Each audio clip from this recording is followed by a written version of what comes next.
Welcome to the first episode of Stuck at Home Stats with Laura and Amy, and we are going to be talking hockey analytics. Laura, why don't you start us off with what hockey analytics are and how a team can use them to improve their game? Sure. So I'm the stats nerd. So I do all the numbers, and Amy kind of frequently messages me during games and says, "Can you look at this for me and come up with some numbers for us?" So we thought maybe there would be more people who had a "Can you look at this for me?" question. So we thought we'd try and teach people a little bit about hockey analytics while we're all stuck at home. So hockey analytics, basically, I mean, my definition would be pretty much anything that you can measure. So, you know, if you're someone who, as a lot of Stars fans have this season, has been looking closely at time on ice for various players, that's analytics. You know, if you're looking at where various shifts are deployed, that's analytics. Face-off counts, shots on goal, anything that you can count, I would say is analytics, and it can be deployed in lots of different ways, just for your own interest, or you know, in teams can use it in scouting. You know, I know. They use it in their pre-scout to try and figure out other teams when they're playing them, you know, what they're likely to do. Can use it for player scouting. We're coming up to the draft right now, and you know, there's a lot of young players out there who, you know, they maybe don't see as much as they would like, and they can get some kind of quantifiable stats on them, you know, and you know, player development. I know there are sports science people looking at analytics for player recovery and injury and things like that. So it can be deployed in lots of different ways depending on where your interests lie. So where would you say the Stars fall in that range of using analytics? So, you know, their coaches have said that they don't look at analytics all that closely. They have certain things that they look at, certainly in terms of shots on goal and shots against. I think they look at fairly closely. You know, that makes sense given they're a defensively minded team. But generally, they tend to, you know, compared to a lot of teams, rely on the eye test a lot. In terms of their analytics staff, the Stars have a couple of people who track analytics for them. They work with a couple of the kind of well-established outside sport analytics companies that provide stats to pretty much all of the teams in the NHL, and also do various scouting jobs within the organization as well, as far as I understand. Well, as you said, you are the analytics person in this duo right here. I tend to watch hockey in a very organic way, and I will use the eye test. But that's because math scares me, probably because I'm not good at it. Numbers are just not my friend. I am finding more and more that broadcasters, reporters are describing things using analytics. Sure. So I just feel like if I'm going to keep talking and writing about hockey, I've got to kind of take that plunge and dive in there and try to figure it out. I often ask Laura, I'll notice something and I'll ask Laura, is this what this is what I think I'm seeing. What do you think? Yeah. But it would be good to kind of have a basic understanding of them. Which stats do you think are the most, and this could vary depending on who you're asking, I know, but which stats are the most helpful for like teams to know, and then also for fans to know when they are reading an article that a reporter has written or statements from the team? So I think in broad terms, that's a really difficult kind of question to answer, because, you know, there's different things that are applicable in different situations. But some of the most common ones you'll find kind of tossed around are things like Corsi, Fennick, shot attempts, shots on goal against, save percentage. You might even see people talk about expected goals, which is a model some statisticians. There are various different ones, and they're generally much cleverer at kind of statistics than I am, have put together to kind of estimate based on various factors, you know, in a game, what the score outcome should be. That sounds like something that would be really hard to predict. There's so many. Well, people do it with various different levels of success, and it depends what they have in their model, and they're constantly revising and refining them. So yeah, it's hard to predict, and it doesn't always come out that way. But Yeah. all of these models rely on things you can measure, right? And Right. the NHL data, has several hundred events a game. From what I understand, the private data that the teams have access to is significantly more detailed than that. But at the end of the day, it's only things that you can track and measure. And the reality of it is that much of hockey, particularly defensive hockey, and goalkeeping is a particularly esoteric one when it comes to analytics, is really hard to track, when the puck isn't there. So there is a limit as to what analytics can tell you, which is why most people will tell you to combine it with what you see on the ice. Right. That things are changing. They're supposed to be bringing in new tracking. Well, it was supposed to come in for the playoffs. We'll see what happens there. Talk about that. It's still not clear how much of it is going to be publicly available data. I think public analysts would like everything to be public. The teams would very much not like anything to be public in terms of that data. But when you compare it to kind of sports where the analytics are much more advanced, for example, basketball, the kind of information that can provide is very significant. So this is what I was wondering when they did come out saying that they were going to do the tracking thing, and each player that was on the ice was going to be tagged. Was that something that we, the fans, if we were watching a game at home, were going to see? Well, they have been trialing it. I mean, I don't know how much you watched of the All-Star game. Yeah, I watched some of it. And some of the tag data they had there. I mean, it was incredibly noisy and hard to watch at times. Yeah. So I think they would have to be far more selective with what they put on the screen. But I know certainly the broadcasters have been experimenting with it at least. I think. Depending on how much of the data we publicly get, it's exciting for people who get excited by that kind of thing. Yeah. Like I want to be excited about it though. I want to. I didn't understand it first. I mean, even things like it will, there are people right now, Corey Schneider in particular is someone who's well known within the analytics community, who hand tracks things like zone entries and passes. But there's kind of that data is not publicly readily available other than through people manually analyzing it from game footage. And I think having the players tagged, if they make that data available, it would be much easier to interpret that kind of data, to understand where the players are on the ice, even the kind of off-puck movement of the players on the ice. I think having access to that would be invaluable. The one stat that you mentioned that I think probably most people will be familiar with is the shots on goal. Mm-hmm. That gets talked about a lot. That's sort of the easiest one, I think. Sure. I understand it. I think maybe I should say what I think it is. But it's the shots on goal that would have gone in if the goalie had not been there to stop it. Yes. Pretty much. Can't be one that was like 12 feet away. If it was a wild shot, then yeah, it's not okay.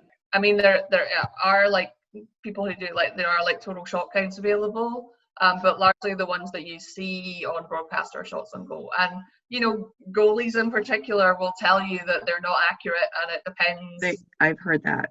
Depends on who is doing the counting. But broadly speaking, yeah, that's what it is based on. I think the reason goalies hate it is because if it isn't tracked accurately, it affects their save percentage.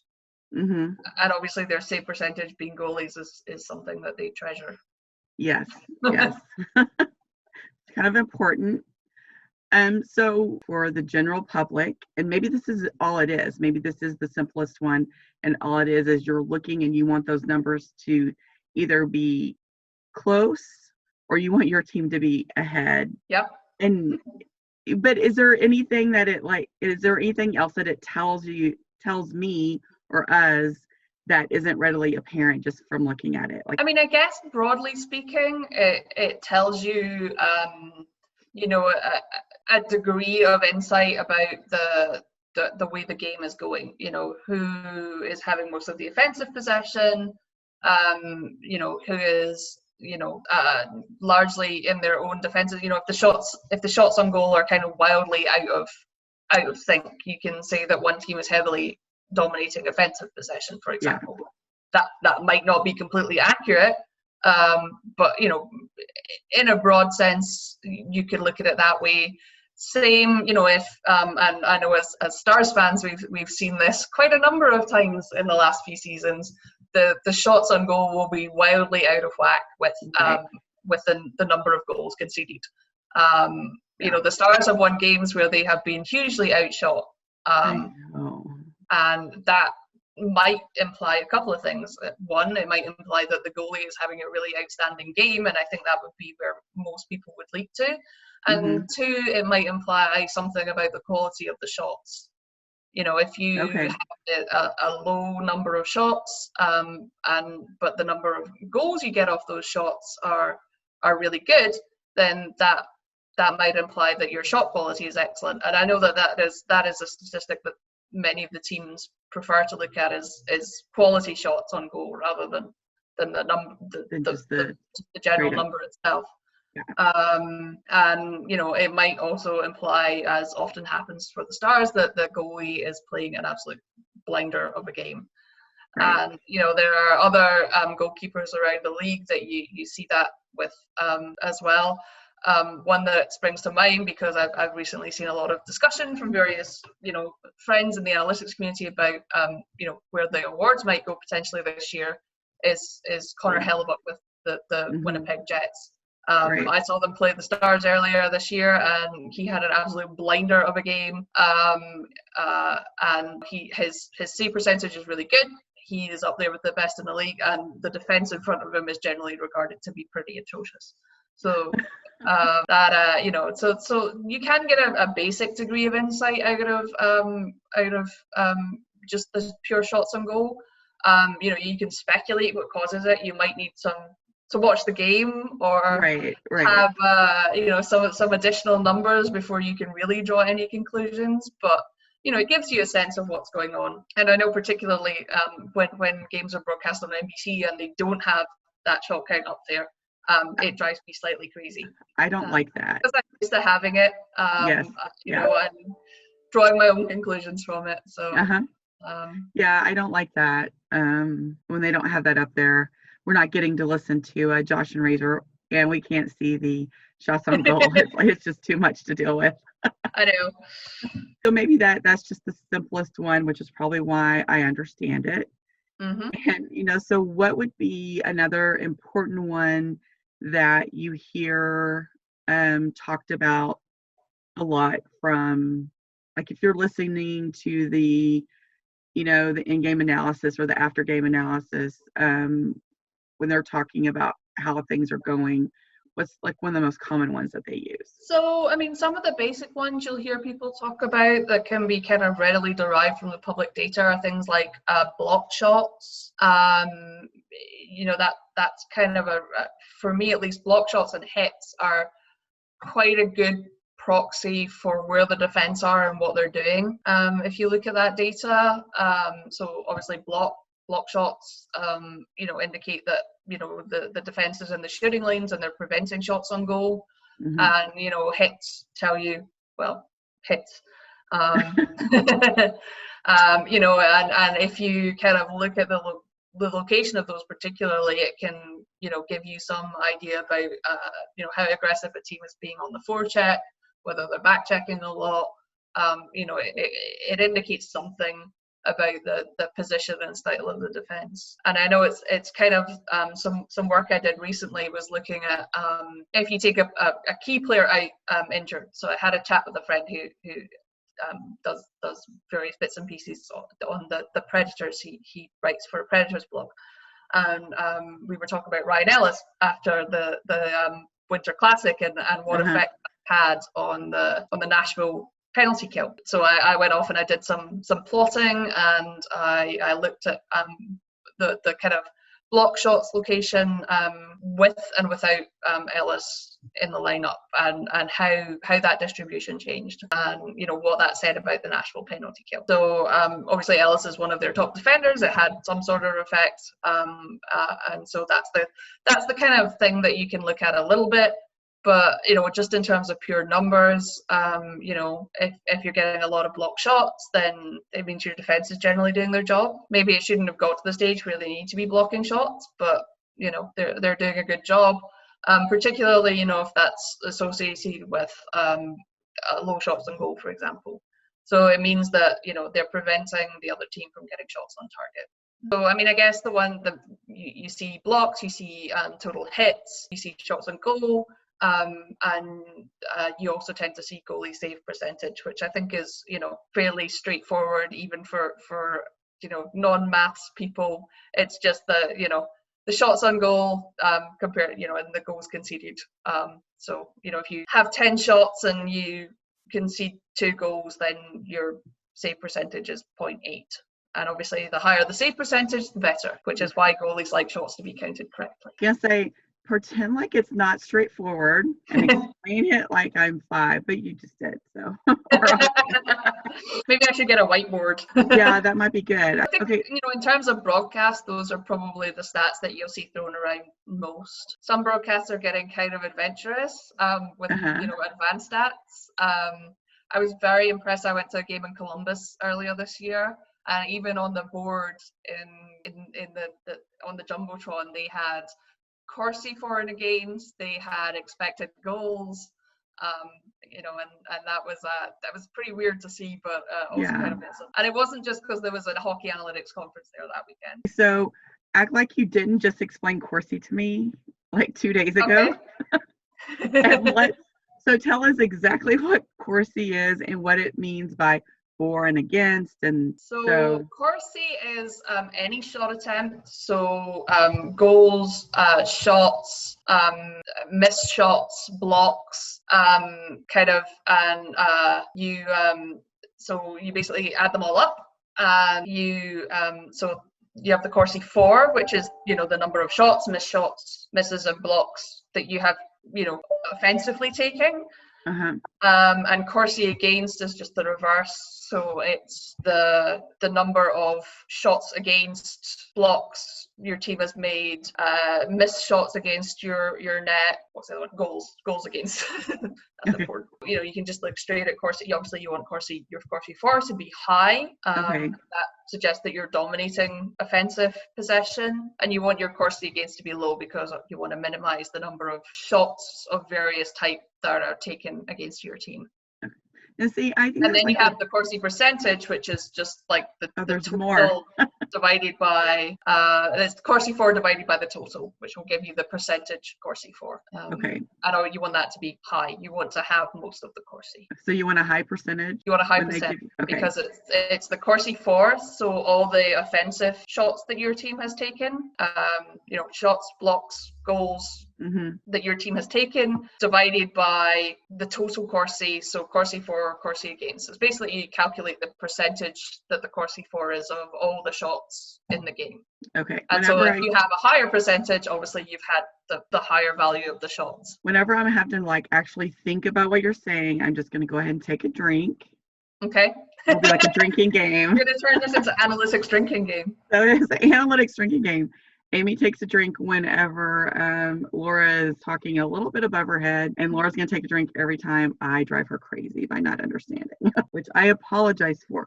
But I think it's stuff like that, because a lot of people will throw the stat out there and they just assume a basic knowledge about it. But for me, just being able to hear you want this number to be high.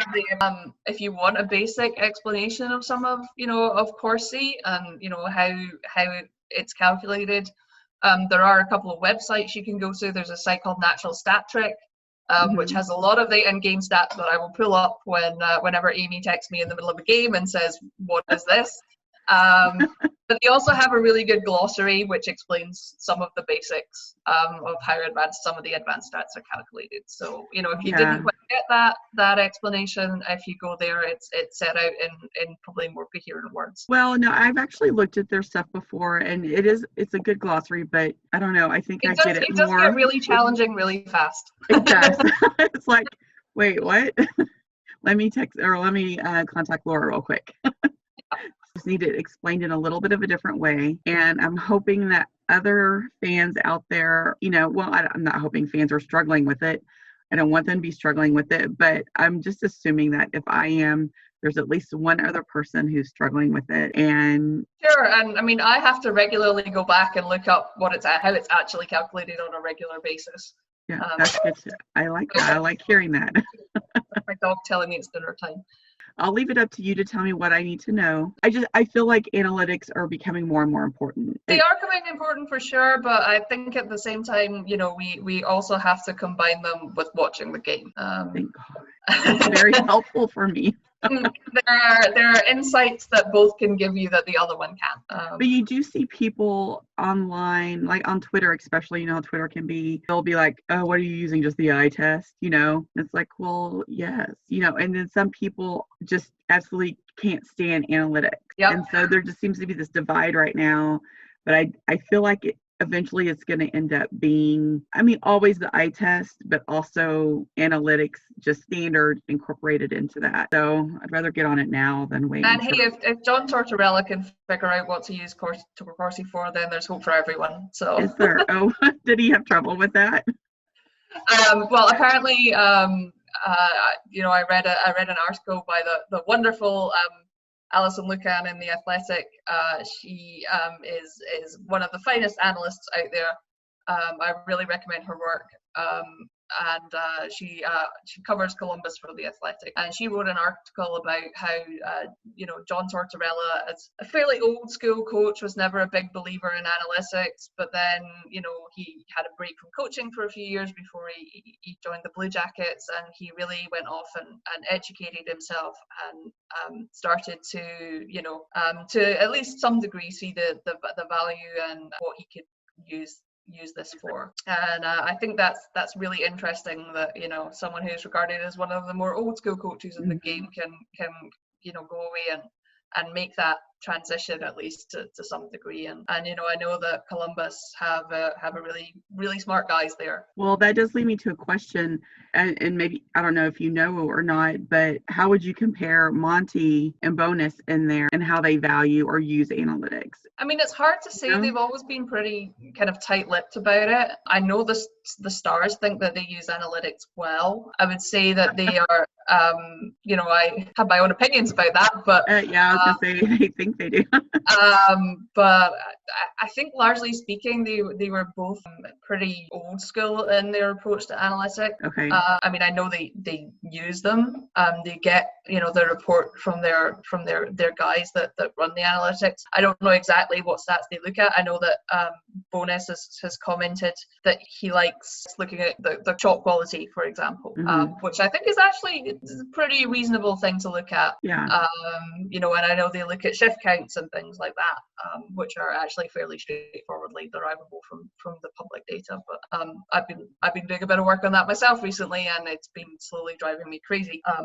Bonus and I have a different opinion on player deployment. But most teams, I would say, aren't very public on exactly how they use analytics and exactly what data they have internally. You know, it's a competitive advantage as far as they're concerned. So it's a little bit hard to say. I know that the non-public data is an awful lot more detailed, and there have been talks from guys, SportLogic, for example, who are one of the major analytics companies that do a lot of the tracking, where they've discussed the various, you know, tools and things that they have that are licensed by the teams and aren't kind of available to the general public. Yeah. But you know, they're fairly close-lipped as a rule about what exactly it is that they use. And how much would you love to get your hands on on all of that data? So I have actually played with some of the data.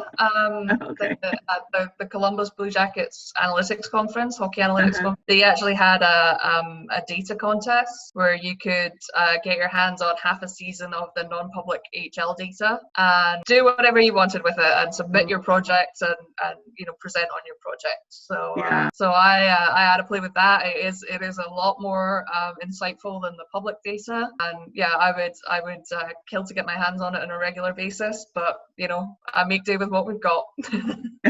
I guess we're done Yep. for this time. Thank you so very much, as always. And Thank you for asking the questions. yes, I have so many. They make me think. You're always really good at explaining it and patient, so I really appreciate it. Okay.